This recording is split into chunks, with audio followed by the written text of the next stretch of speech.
Hola, otra vez estamos en una de nuestras secciones, no nuestra primera sección, una de nuestras secciones que es la tinta blanca, la tinta negra. Y aquí estaremos abordando con ustedes temas varios que nos llevan hacia reflexiones de tipo filosófica, ética, epistemológica, metafísica, política, lo que sea, social.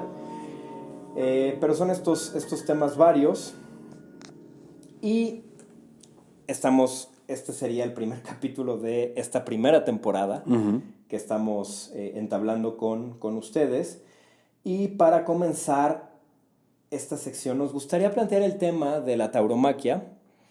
Todo esto por un video, por un comentario en Facebook, una publicación que hice el día 30 de diciembre del 2019 sobre un artículo que se llama Planteamiento ético sobre las corridas de toros, que ya les estaremos dejando en la descripción.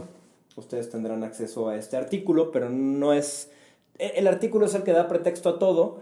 Y cuando publiqué este artículo en Facebook, un compañero, colega filósofo nuestro, que estudió junto con nosotros, aunque una generación abajo, en La Salle, la licenciatura en filosofía, el maestro Juan José Sánchez Bracamontes, hizo un comentario que me pareció muy interesante y al que va a dar pie a esta pequeña reflexión y diálogo que vamos a tener. Y antes quisiera también abrirle, hace mucho que no tengo el gusto de platicar con Juan José, pero abrirle el espacio, ¿no? Claro. Si quisiera hacer una réplica o quisiera claro. Más que una réplica, dialogar con nosotros aquí es más que bienvenido. Estaría bien interesante. Y bueno, el comentario que él puso fue, es una especie creada para ese fin. El toro de lidia no tiene existencia como animal silvestre, es una creación humana para la lidia. De no tener ese fin, no existiría la especie. Es igual que tener cualquier animal como mascota. La raza canina ha evolucionado del lobo gracias al humano y a su uso como mascota. Entonces, llevar a un perro con correa y jalarlo o cualquier acto que perjudique su sistema nervioso debería ser considerado como tortura. Creo que los antitaurinos no conocen realmente la fiesta de los toros y se basan exclusivamente en el aspecto sintiente cuando hay otros factores presentes que son mucho más relevantes, ya que lo que menos se busca es la tortura del animal. Lo que los taurinos llaman arte, entre comillas lo pone, es el juego del hombre frente a la bestia, donde el hombre se juega la vida contra un ser claramente superior en fuerza y constitución. Y finalmente en la muerte del toro se pretende terminar con la vida del mismo de la forma menos hiriente y cruel. Y yo le comentaba a Juan José, al maestro Juan José, pues que tú vienes de una familia taurina. ¿Y quién mejor que tú? Que aquí habla de que los antitaurinos no conocen muchas veces todo lo que hay implicado en esto de la fiesta de los toros, pero quién mejor que tú que vienes de una familia taurina de raigambre, pero que después has ido generando reflexiones de tipo ética, no voy a decir que en contra, ni que a favor, eso tú ya ahorita lo comentarás, pero para dar inicio a este diálogo, a este debate, entre comillas, a este intercambio de ideas. Bien, pues bueno, gracias, hermano, y buenas tardes, buenos días, lo que sea, al público. El tema es muy complejo y abordarlo en 15 minutos siempre es miope y cojo, por supuesto. Entonces trataré de ser lo más específico y con respecto a esto creo que es necesario atender una cosa. La fiesta brava implica dos visiones muy fuertes, que son los antitaurinos y los taurinos, ¿no? Y los antitaurinos tienen una serie de argumentos muy fuertes y muy interesantes, válidos en su mayoría o la gran mayoría, y los taurinos también tienen los suyos, igualmente eruditos, complejos e interesantes. El problema es que es un diálogo incompatible. El diálogo es incompatible, en primer lugar, porque ninguno quiere ceder, ninguno quiere escuchar al otro. Los taurinos no les interesa lo que tienen que decir los antitaurinos porque son animalistas, se deslindan de lo que implica la jerarquía de valores ontológicos, por decirlo de alguna manera, notas esenciales, el ser humano arriba y los animales abajo, entonces no quieren escuchar al antitaurino. Y los antitaurinos no están dispuestos a escuchar con facilidad a los taurinos y les corroe escuchar que es un arte. Entonces, hay una primera incompatibilidad, pero la incompatibilidad más fuerte y de fondo que yo encuentro es que uno está hablando de ética y otro está hablando de estética. Entonces, Ya que me das a mí la oportunidad y la confianza para hablar de este tema, pues quisiera yo bifurcarme a la malditez, porque bueno, es propio del canal, ¿no? Los filósofos malditos, entonces necesitamos de este sabor agrio, ¿no? Y directo, y creo que hay que decirlo tal cual. Hay muchos planteamientos taurinos interesantísimos, pero todos y cada uno de ellos carecen de la fundamentación perfecta para legitimar la fiesta brava como arte. Y esto es el cinismo. Hay que ser cínico. Sí, la fiesta brava es un arte, sí. En donde, ahí estoy un poco de desacuerdo con el maestro. El maestro Juan José dice, no se trata de torturar al animal, sino de ir más allá. No, no, no. Al contrario, el arte de la fiesta brava es el arte de torturar un animal. Por supuesto, la tortura no se puede deslindar. De otro modo no había rejonadores, no había banderilleros, perdón, y no habría una serie de capotazos y pases. No, no, sí, de lo que se trata es de la tortura, pero es una tortura ejecutada con maestría. Ahora bien, habría que decir que jalarle la cadena a una mascota es una forma de tortura. Pues sí, sí es una forma de tortura. Y habría que ver qué dice Freud al respecto, ¿no? Siéntate y ejercer poder sobre el animal porque estoy encima. Y todavía creer antropocéntricamente que si no educo al animal va a sufrir. Entonces yo, como Dios, tengo que brindarle oportunidades al perro. En fin, otras tantas cosas. Schopenhauer, tu maestro, lo explica con mucho mejor coherencia que yo. Ahora bien, entonces, ¿se necesita cinismo para decir la fiesta brava es un arte? Sí. ¿Por qué? Porque el arte por el arte, y aquí viene el cinismo de reconocer la fiesta brava como un arte, el arte por el arte se puede llevar literalmente entre las patas cualquier tipo de vida, por el simple hecho de ser arte. Punto. Cinismo. Pero ¿qué es lo que pasa? El taurómaco está estrechamente relacionado con una tradición cristiana, y sobre todo católica. Entonces, decir las cosas como son la amedrenta. El cristianismo y el capitalismo son exquisitos y gran parte del discurso del taurómaco es maravilloso porque enredan y dicen y quieren justificar cosas injustificables. No, no, con cinismo. ¿No? Se mata un animal, se le tortura a un animal de manera bella o de manera mucho más elocuente que en el matadero, sí, pero es tortura y es matanza y es un arte, porque el arte por el arte en sí mismo puede justificar eso. Ahora, que la fiesta brava no sea éticamente sostenible es otra cosa. La fiesta brava no se puede sostener éticamente. No porque creemos un animal le podemos dar muerte. Otro de los grandes es que llevan 4 años de vida en la pradera, en libertad. Me voy a apurar porque sé que quieres comentar. Llevan 4 años de libertad en el campo, etcétera, y entonces los últimos 20 minutos les podemos dar una muerte monstruosamente hermosa. No, no, tampoco es justificación. Mejor no lo hagas, mejor no procures ese animal. Entre ellos un montón de cuestiones ecológicas que tampoco el taurómaco puede justificar. ¿Cuál es el punto aquí? El punto aquí es que el taurómaco, con una fuerte tradición cristiana, no tiene el coraje, dada la visión, como dijera Nietzsche, de una moral de esclavo, de hablar con cinismo y decir, sí, es un arte, aunque se mate y se torture, porque es justamente ese es el arte. Ahora bien, ¿cuál es el punto aquí?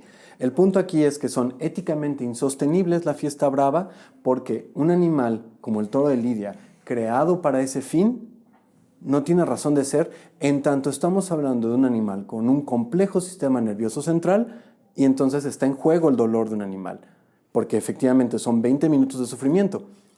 Claro, los taurómacos lo comparan 20 minutos de sufrimiento por 4 años de libertad, qué maravilla. Sí, pero el toro no tiene estas visiones. Es decir, aquí el punto del taurómaco es que lo que critica del animalista es que buscan equilibrar. ¿Qué es lo que critica el taurómaco del antitaurómaco o del antitaurino?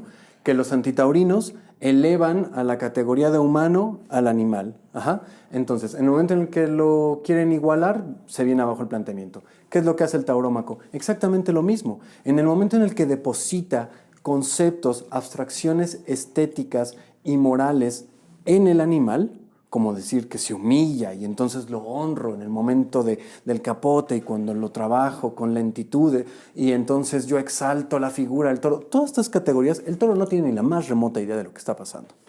Entonces, éticamente es insostenible la fiesta brava.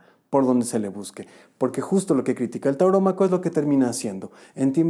Termina antropomorfizando a través de conceptos morales y estéticos al toro, y esto es lo mismo que hace el animalista. Equivale al toro al animal. Y en ambos casos estamos perdidos, porque no hay un diálogo en estas partes. Entonces, mi conclusión, para ya dar pie, y porque me interesa mucho escuchar también tu punto de vista, yo diría que para legitimar la fiesta brava como arte se necesita cinismo, no argumentos falaces que se pierden, no, cinismo. El arte por el arte puede llevarse una vida, sí, bien, adelante.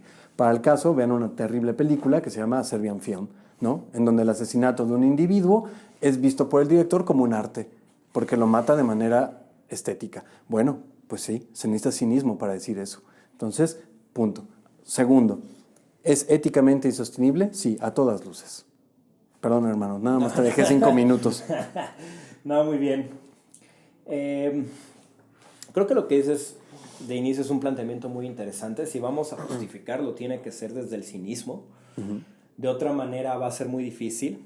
A mí me gustaría abonar a las tesis pesimistas, que es desde donde yo vengo, y por mucho que parezca que el pesimismo va a hablar, o podríamos hablar en esta filosofía maldita, solo a favor de la tauromaquia por el asesinato, en el pesimismo la mayoría, por ejemplo, Schopenhauer es muy claro con toda su raigambre, su influencia india, ¿no? Budista, védica. Es muy clara la repulsión que él tendría por este tipo de actos. Claro. En tanto, la compasión, ¿no? El ahimsa, la no violencia, que puede llevar a la compasión, la no crueldad, que implica ahimsa, este concepto de la filosofía de la India, que después va a ser muy famoso por Gandhi.